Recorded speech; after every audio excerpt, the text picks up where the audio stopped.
So, comrades, why do we have to study Hegel? Why do we have to talk about someone, about the ideas of someone who died more than 200 years ago? Aren't they old ideas, very, very far from our time? And of course, if you go to the universities today, that's what people would say. There's no need to study any old ideas. What we need is new ideas, new ideas. That's what all the hype is really about.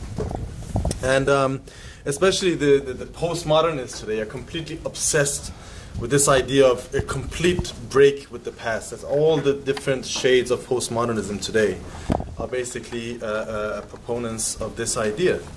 For them, progress in history and also the history of ideas is just a figment of our imagination, basically.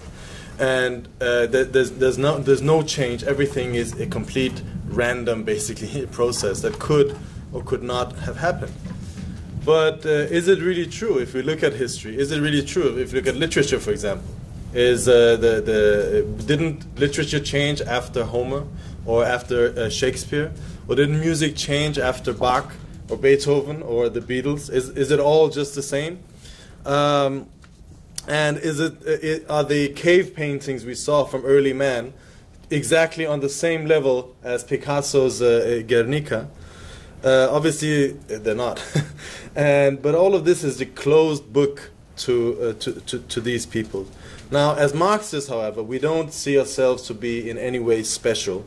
We don't think that we somehow magically found this formula that everyone else had, for some weird reason, not discovered in the past couple of thousand years. We see as Marxism as a condensed knowledge of humanity and all of mankind in the whole period up until ours. And we empathetically put ourselves at the end of a long line of thinkers, from obviously Trotsky, Lenin, Engels, Marx, but also to Hegel, the French materialist, Aristotle, Heraclitus, the Greek, ancient Greek philosophers. All of these people form our heritage, really. And Marx and Engels were very keen students of Hegel. And Hegel actually had a similar view to history and to the history of philosophy. He didn't see himself as a new philosopher who just cast away everything that came before him, but he saw the history of scientific thought not as a history of random ideas by random people, but as a reflection of a general process of the development of humanity and of human culture. And this process, he believed, was governed by specific laws which went from lower to higher forms of thought. And at each stage of development, the new philosophies played an enormous role in developing our understanding of the world and our place in this world. But at the same time, each advance carried within it the seeds of its own destruction. And then, which meant that at some point, this school of thought would have to be replaced by a new school of thought. So what was true at one point in history was inadequate at a later stage and had to be replaced by something that was more true, basically. Or as Hegel also explained it, that everything which rose it was rational at a certain stage, but it was doomed to become, by its own inner contradictions, to become irrational and pass away at a later stage. But that didn't mean that this old philosophy was just lost forever. It was just a random, it just happened, and that's it. We just put it to the side and just take up new ideas. Its essence was retained in the new schools of thought which appeared in its place. Now, a very, very good example is the Pythagorean School. I'm sure most of you, if not all of you, would know about Pythagoras. Now, the Pythagoreans were, he's a mathematician, basically, but they were like what is the famous formula they had? The Pythagorean theorem. No, I mean the actual equation. A squared plus B squared equals C squared, right? Exactly. See? So you do know it, yeah? Now, the Pythagorean school, what most people don't know is that this was a religious sect, an ultra-religious sect, with very, very strict ways of living. Like they couldn't eat beans, for example, and they worshipped numbers and saw like magical properties in numbers, and they had a lot of mystical and obscure ideas. And in fact, the Pythagoreans are the founders of philosophical idealism. That is a philosophical trend which is the base of all religion. I'll get into that later. Now, of course, in the end, this philosophy was doomed to disintegrate. But at the same time, there's no student who's not taught these some of the brilliant discoveries that they made in the field of science. In fact, we can say that the Pythagoreans, as the founders of idealism, were the first people to systematically investigate quantity on a scientific basis. And that's the essential cornerstone of all future science. Except the way that we use their methods, that the groundwork that they laid, is not in the one-sided religious way. So everything that was inessential and accidental in a way from their thoughts was put to a side, but the kernel, the essence of their ideas, what they added to human culture and knowledge, was kept to this day and will be kept until the end of human history. Now, this process takes place throughout the history of philosophy. You see that the decline of one set of ideas, all of the accidental, non-essential elements are discarded, and the true kernel is retained. At least in general terms, that's the outline of the process that's taking place. Now, Hegel believed that his philosophy in this way was a culmination of all previous philosophy, which carried within it the true essence of everything which came before it. And in fact, he derived at his philosophy not by proclaiming something completely new, but by actually criticizing all previous schools of philosophy, one by one, and keeping whatever was valuable within each one of these. So therefore, in a way, his method was a revolutionary break with the past in every way imaginable, but at the same time, it kept all of the advances that past schools of thought had made. And therefore, if we look at the history of philosophy in this way, it's not just a random rise and fall of different people and different ideas, but you have a continuous process from going from lower to higher levels, a progressive approximation to the truth, you can say, about the laws that govern this world and our place in this process. So you see, for Hegel, the negative was actually the driving force of progress and of development. You know, he once said, some people think they're very profound when they say that the good is the driving force of history. But they would be far more profound if they said that evil is the driving force of history. What does it mean? It means that every progress in history was done against what was established and was maintained, both from a political, revolutionary point of view, but also in all of sciences. All new sciences go up against the whole scientific establishment and all of the established ways of doing things. But that is a necessary process of overcoming the obstacles, the shortcomings of the previous school of thought. Now, this process of negation that Hegel explains is the key to understanding his philosophy. But it's not just something that takes place throughout the history of philosophy, but it's a law that permeates all sciences. He likens this to, he has this great example that also Engels uses, to the seed, which he says is then negated by the bud, which then disappears when the plant blossoms, and then again which disappears when the plant becomes the main manifestation. The fruit becomes the main manifestation of the plant. So you see, each stage in this process excludes the other one. The bud, it destroys the seed, but at the same time, each stage of this process is necessary for the further development. And in all of this, we see the essence of the development of a plant as a whole. Now, Hegel's logic is his greatest work starts on a very very simple basis, and that is that of pure being. Now, what is pure being? We have to try to think about this. It's not easy to think about. It's something that is, but it's pure in the sense that it has no borders, no characteristics. there's nothing which defines it, and there's nothing which limits it in any way whatsoever. Because if there was a limit, then it wouldn't be pure, obviously. But this pure shape, if we really think about it, has no difference from nothing. So it's basically nothing. You can't really define it as anything, so therefore is in no way different to nothing. So therefore we have being flowing into nothing. Of course, this is not just nothing, because it is actually characterized by one thing, which is that it's not being, right? So it's not being. That's the best way you can describe it. And so here we see that the new element comes into place, which is the new category of becoming, of change, of development, which within it holds both being and not being. Now this is a very abstract, obviously it's a thought experiment, really, because there's no such thing as pure being and there's no such thing as nothing.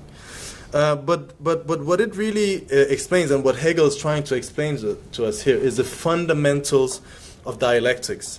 And that is that the process of change is at the heart of all being and of all existence. That all phenomena taken to the logical conclusion turn into their opposite. As we know, everything is a state of constant change, of constant coming into being and passing away. As soon as you're born, in effect, you begin to die.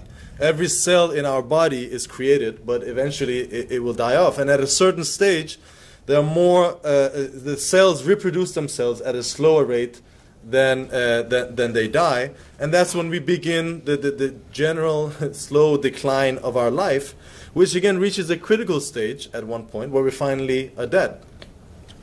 But that doesn't mean that our death is the end of humanity, just like our birth wasn't the beginning of humanity. We are obviously the descendants of previous generations who came from the ones before them, and you can continue all this all the way back to the birth of humanity, developing from primates, and then you can trace it further back all the way down to the early stages of life and the first one-celled organisms that were the first stages of life on this planet. At each stage, the new species or the new category of species represent a step forward. Now, the vast majority of species in history have gone extinct to this day, but instead of them, we can see that new species on higher levels of complexity, with higher ability to adapt, have taken their place. But again, just like in the history of philosophy, this is not just random steps back and forth. The next stage after, let's say, apes can't be a microbe. That's not really possible. But each step is each level is a step forward, and the new species negates and at the same time preserves what came in the species before them. Of course, this is very general. In general, we're talking. But this can actually be seen in the process of the human fetus, of the development of the human fetus, which actually mimics the development of our species going back to way before we were humans, and which is quite interesting in itself. So we see that there's constant change, and the rise and fall of phenomena is a fundamental mode of existence of all matter. Now, this is not a change which is imposed from outside, but is driven by the internal contradictions of things themselves. Just like pure being, inevitably, by its own internal contradictions, develops into nothing, then death is also inherent in life. But this is not a change that happens gradually and peacefully, but a change which takes place in some periods where there is gradual and relatively peaceful change, but which then reaches a critical stage with rapid acceleration. Once the body reaches a certain stage, terminal decline is rapid, and you begin to die within weeks or months or days. Likewise, when a fetus has developed to a certain stage, you have to give birth very fast. You can't really hold it on anymore. It's not like a slow motion 9-month birth doesn't really exist. And the same thing you can say about social revolutions, that once a given society has reached a given stage, a certain stage, the productive forces come into conflict with the existing relations of production. And we see here that there's an accumulation of contradiction between the old existing ruling class and the rising revolutionary class, which carries new relations of production, until this reaches a critical stage, and then any accident can set off a social revolution. So it's not difficult to see the revolutionary implications from Hegel's dialectics, but Hegel's never reached these conclusions himself explicitly. He was a sympathizer of the French Revolution, but he was politically he was a conservative, in fact. So the question is, how could he reach these revolutionary conclusions? And if he did, why did he remain politically conservative himself? And for this, we need to look into how Hegelianism developed itself. Now, throughout history, as most of you would probably know, philosophy has been divided in two main camps. On the one hand, you have the camp of idealism, which believes that the main element in the world is some form of idea. And of course, all religions fall into idealism, and all idealism is eventually will fall into some kind of religious idea. On the other hand, we have this school of materialism, which believes that the material world is all there is, and it exists independently of our ideas. Human beings are a product of the material world, and our ideas are an imperfect approximation, reflection of that material world. And now, Hegel was waging, at that time, he was waging a struggle against the weaknesses of both of these camps, these schools of thought. On the one hand, he was waging a struggle against the rationalist idealists. You might know Descartes, who said, I think, therefore I am. And they believed that truth could be achieved only by reason, by pure thinking, and not by any kind of sensory input, not by any kind of experience, basically. And on the other hand, he was fighting against the empiricists, who were kind of materialists, such as David Hume, for example, but who believed the exact opposite, you can say, of the rationalists, that immediate experience, what we saw immediately in front of us, or what we sensed, that's the only source of knowledge. And for them, knowledge is basically just an accumulation of more and more facts. The more facts you have, the more you know, or you understand. And the thinker coming immediately before Hegel, his name was Immanuel Kant, he made some brilliant discoveries, but his main contribution to philosophy was that he tried to fuse these two camps, basically. And he was a dualist in philosophical terms, which means that he believed that both the world of ideas and the material world existed, but independently of each other. According to Kant, there is a material world. It exists outside of us, but we're not able, because our perception is flawed by our internal flaws. We can't really get to the bottom of this material world. We can't know the thing in itself, as he called it. We can't understand this world. And our consciousness does not have access to it. And at the same time, our consciousness kind of carries these a priori ideas, which allow us to acquire knowledge and reach the truth. But he couldn't really explain where these a priori ideas came from.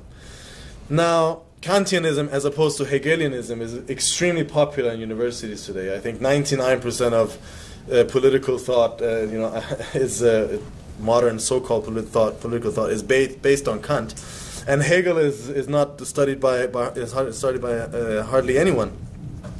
But in philosophical terms, Kantianism is extremely poor and it's a dead end in philosophy. But nevertheless, it was actually the critique of Kant which allowed Hegel to develop his philosophy, really, which allowed Hegel to revolutionize philosophy as it was known. And the main line of attack, his main line of attack, was against Kant's dualism, basically. Firstly, Hegel pointed out that if you are unable to perceive this reality, and if nothing that we experience can be proved to exist as we experience it, then how can we be sure that anything or anyone else exists? You fall into this thing called solipsism, that you can't really prove anything besides yourself. Now, Kant wrote about the mind, he wrote about thought, he wrote about logic, But then the question is, if you cannot know the thing in itself, that also applies for the mind. That also applies to thoughts. But then, how can you develop a philosophy? How can you prove your philosophy if you say yourself you can't know your philosophy? It is completely self-contradictory. And if all of this is the case, then why do you even bother writing what you do and discussing philosophy and politics and so on, if you can't even prove that there's anyone on the receiving end, so to say? And yeah, so that's the fundamental problem of all idealism, essentially, is that they cannot explain how this world of ideals connects to the material. Where is the connecting link? And that's where always some form of religious thing comes into place. Now, what Kant really did was to take this idea to its limit and to show its absurdity, really. And in this way, in a negative way, he helped propel philosophy forward, because everyone could see that this form of thinking wasn't really working anymore. Now, Hegel went further in his criticism. You know, philosophy is a very strange science. It's a different science than other sciences, and in particular logic, because here you're talking about thinking about thinking. You're thinking about thoughts, and in this field, how can you prove anything? You know, this is the main. How do you prove that your thoughts are right or wrong? Because every person can just come out and say, well, my thoughts are right because I prove them inside my own thinking, and that's just the way it is. You know, and as long as you keep philosophy within the sphere of pure thought, which was what the rationalists did, pure thinking, then there's very strict limits to how much we can develop logic as it is. In fact, Kant admitted that logic hadn't been developed since Aristotle, which came a couple of thousand years before him. And especially Aristotle's formal logic, which is based on the idea, what's called the law of identity, essentially that A equals A. It's on that basis that we can make any statement, he said. And that kind of becomes the way of proving whether our statements are correct or not. But what does this really mean? Put very simply, it means that everything is equal to itself. But as Hegel also pointed out, there's no two A's which are similar to each other. You know, you can put them on under a magnifying glass, and you won't find two similar A's. Well, then you can say they represent something, such as a banana, but that doesn't really hold either, because there are no two similar bananas. At each time, every single banana in the world is in a state of constant change and is different sizes, different shapes, and so on. So we can say that a banana is equal to itself outside of time and space, but that's a completely empty statement which doesn't explain anything to us. And of course, in day-to-day life, we can use this as a general rule of thumb, that yeah, a banana is a banana. But for scientific inquiry of any kind, of any more serious kind of thinking, this logic is completely hopeless. But as long as the rationalists and Kant didn't want to move beyond this world of pure reason, of pure just thinking, only proving everything via just pure thinking, they couldn't go beyond this. And here you have, this is with the rise of the bourgeoisie, all of Europe in a state of full flux. You have the rising bourgeois, rapid developments in science and technology and industry, and then you have philosophy just you know, building a massive wall around itself and all of this new world that was being discovered. Because and just hiding under the guise of abstract eternal truths, which couldn't change any of the flux and change which couldn't explain any of the flux and change of that real world. Now, general abstract ideas are completely useless and superficial in trying to achieve anything deeper than immediate everyday tasks. They can basically mean whatever you want them to. Now, Hegel overcame this by attacking dualism in all of its guises. And by dualism, I say again, this idea that there is a material world and there's an ideal world, and they exist independently, basically, of each other. And he replaced this idea with what he called absolute idealism, or what we call objective idealism. And that's the idea that there is no distinction between the material world and the world of ideas, but all of it is the world of ideas. According to Hegel, everything we can see, sense, and experience is essentially what he called the absolute spirit, or the absolute idea, which Engels said, he said absolutely nothing about. but that was his basic philosophy. And on the one hand, this is extremely reactionary, conservative, this has an extremely reactionary conservative side, which goes towards religion and so on.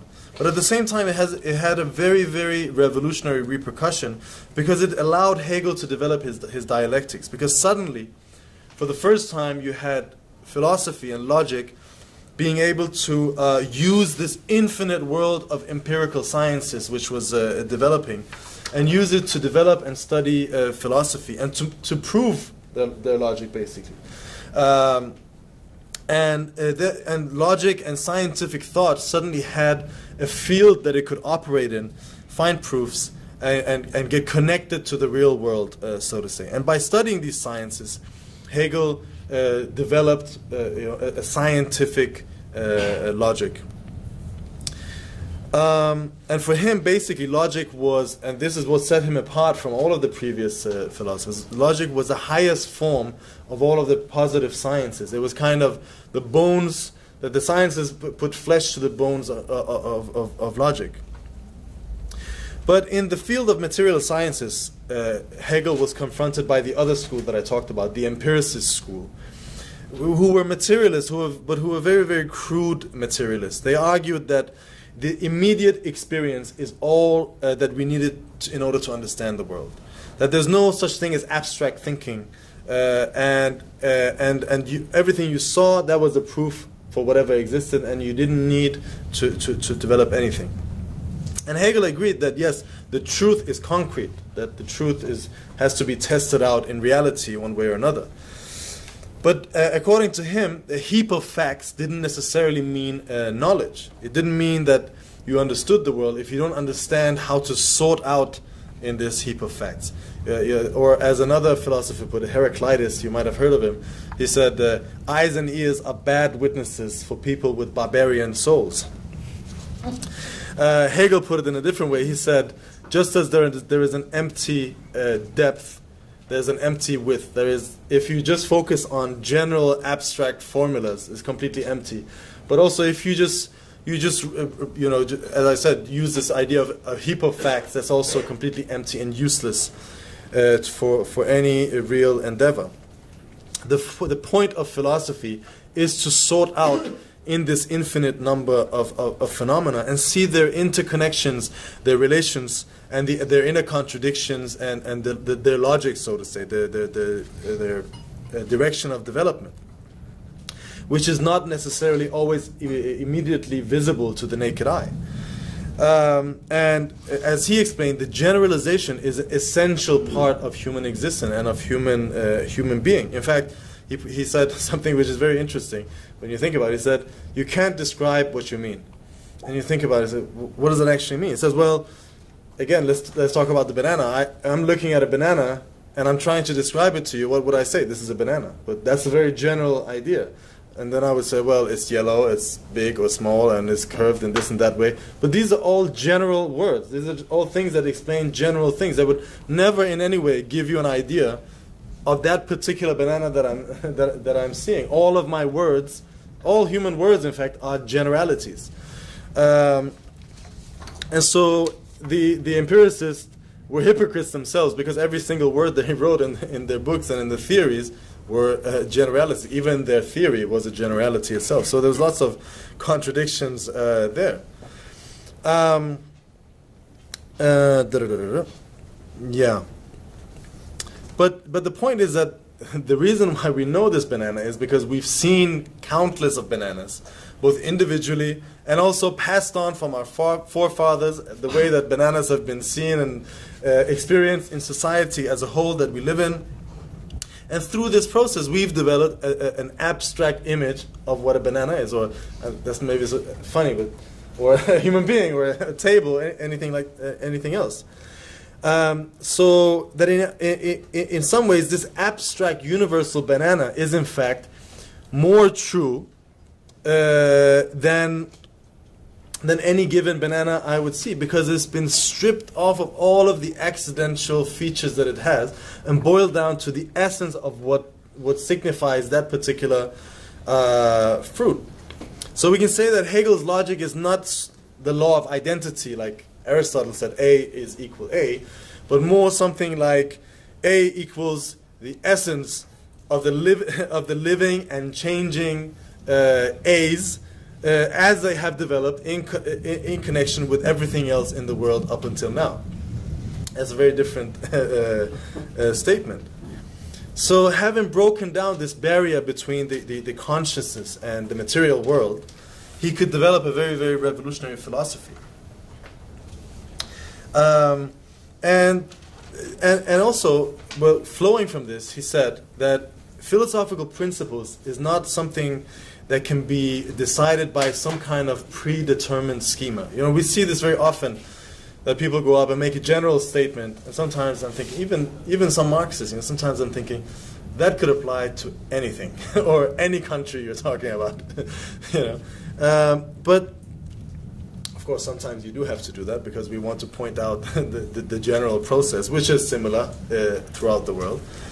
But what he said is that in order to understand the inner laws and the logic of things, we need to kind of drown ourselves in it, he said. He said we have to surrender ourselves to the material that we're trying to study, and from that deduce the general processes which are taking place. And in doing so, we can discover patterns and laws which replicate themselves, not just in that particular field that we're studying, but throughout nature and throughout human history. That's essentially what dialectics boils down to. And once we've achieved this, all talk of abstract freedom is basically useless. Real freedom, from Hegel's point of view, is the understanding of the laws which determine our development. The problem is that these laws, in Hegel's view, was the laws that developed the absolute spirit.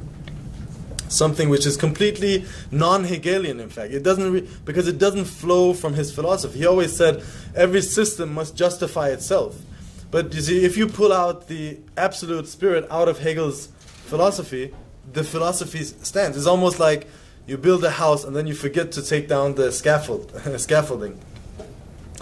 And also, he couldn't explain how did this absolute idea coincide with the material world. How was it linked? How was it that it permeated the world that we live in? So therefore, through the back door, in fact, in a way, unintentionally, he slipped back towards a kind of dualism that he was fighting. That was the main way, in fact, that he could overcome the limitations of previous philosophies. For Hegel, the history of nature and human society is a history of the absolute spirit. And it's an absolute spirit which has kind of alienated itself from itself, and then is returning to itself through the development of philosophy. So this spirit, throughout the history of humanity, has been kind of transcending the minds of philosophers and getting to grips with itself. And finally, all of this process is coming to end in Hegel, where the spirit gets full cognition, full recognition of itself. So you see that the person, Hegel, who actually struck a death blow to all formalism and schematicism, builds the biggest formula and schema that any philosopher has ever built. And how can we explain this? How this happened? First of all, Hegel was a Christian, and he came up in the school of German idealism. A school which was at the time far richer, in fact, than other schools such as British empirical philosophy.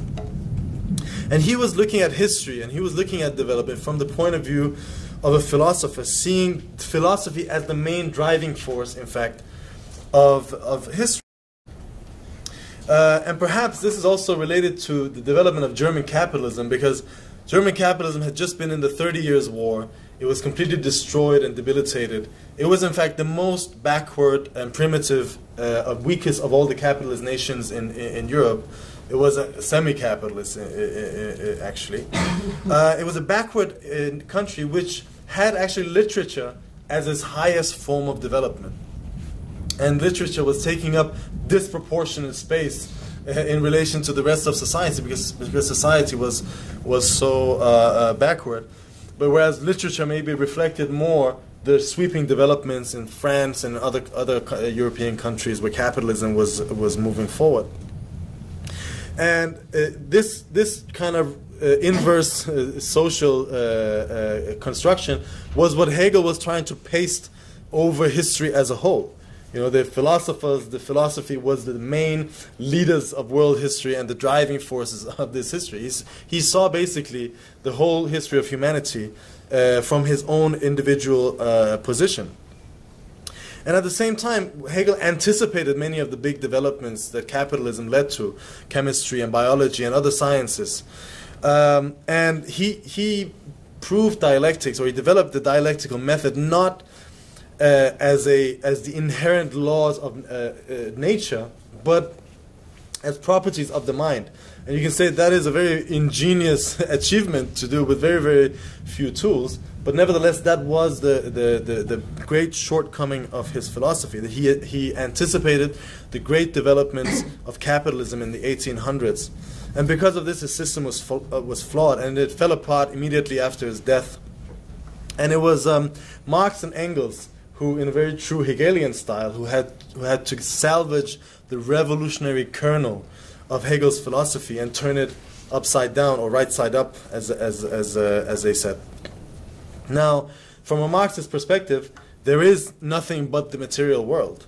Human beings and the human mind are products of matter organized in a particular way, and our thoughts and ideas are imperfect reflection of this material world, approximations to understanding the truth about this material world.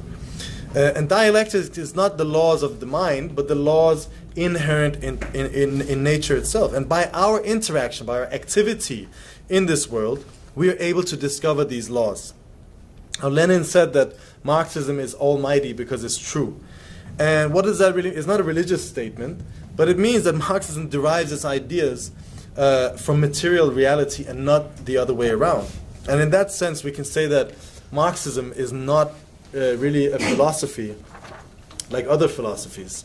With Hegel, we can say philosophy really ended in that sense. That it wasn't, Marxism is not a fixed schema, but a method of viewing the world, a method which is in constant development itself, of viewing the world and human society. For us, mankind is nothing but matter which is conscious of itself. And it's also object to its own laws, in fact. Individuals, yes, we're free to make our own choices and decisions, but if you look at it from a bird's eye view, a bit further away, we immediately see that there are iron laws, independently and often opposed to the wills of the millions of human beings, which rule our society and our history. A majority of human beings, for instance, want nothing in their lives but a peaceful life. This is what the majority of human beings want. And yet, trying to pursue this in capitalist society, you constantly run into these insurmountable obstacles that society puts in front of them. And therefore, you see precisely the people who are mostly determined to achieve peaceful, harmonious existence become the most radical revolutionaries that you can imagine. Reflected in the massive radicalizations that we see everywhere. And looking at human history from a bit further away, these type of laws which govern human society and the human mind are even more striking. Now, before anything else, humans have to eat, they have to sleep, and they have to subsist themselves somehow. And in trying to do this, we develop tools and means of production which raises our productivity. At a certain stage, this meant that a part of humanity didn't have to work to sustain itself, and they could basically live off the surplus value created by the rest of by the others. And here we see the rise of class society, which is driven by the struggle for this exact surplus value itself. Now, at each stage, this class society, at each stage of class society, the developments of the productive forces lead to enormous steps forward. Like we see in the early stages of slavery, we saw the blossoming of culture, of philosophy, of science at an unprecedented scale, in particular in ancient Greece. But at the same time, this mode of production, slavery, reached its apex in ancient Rome, and then buckled under its own weight, under the weight of its own contradictions. And from the ruins of that, you see the rise of feudalism, which also outplayed this role, and which was overthrown by capitalism. Now, at each stage, the full development of a given class society leads to the downfall and this supersession by another. Now, Hegel was looking for the laws of development of philosophy within philosophy itself, and it's true that there are laws governing philosophy itself as a field. Philosophy has its own inner laws, by other words. But nevertheless, these are completely tied to the development of society and the development of the productive forces themselves. The rise and fall of different schools of thought correspond to the rise and fall of different classes and of different class societies.